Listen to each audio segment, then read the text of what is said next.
வியாழ பகவானை ராசி அதிபதியாக கொண்ட மீனம் ராசி அன்பர்களே, சொன்ன சொல்லை காப்பாற்ற போராட வேண்டிய நாள். அதனால தான் எப்பவும் ப்ராமிஸ் கொடுக்குற போது கொஞ்சம் கவனமா இருக்கணும். அரசியல்வாதிகளா இருந்தா பிரச்சனை கிடையாது. சாமானியனா இருந்தா பிரச்சனை. ஐடி துறையில் இருப்பவர்களுக்கு சில நெருக்கடிகள் வரும். சில பேர் வேலையை தக்க வைக்கிறதுக்கு போராட வேண்டி இருக்கும். மனம் தளர வேண்டாம். எவ்வளோ ஆப்பர்ச்சுனிட்டிஸ் இருக்கு, எவ்வளோ இண்டஸ்ட்ரி இருக்கு. இன்னைக்கு உள்ள காலகட்டத்தில் ஸ்கில்ஸ் அப்கிரேட் பண்ணிட்டே இருக்கணும். இல்லைன்னா எந்த இண்டஸ்ட்ரியிலுமே இன்னைக்கு சர்வை பண்றது ரொம்ப ரொம்ப கஷ்டம்.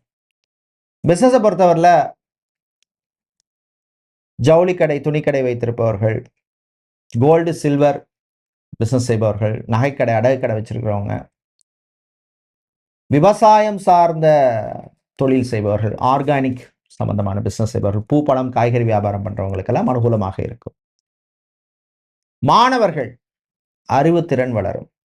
இன்னும் நீங்கள் நல்ல பலனை பெறுவதற்கு வழிபட வேண்டிய தெய்வ வழிபாடு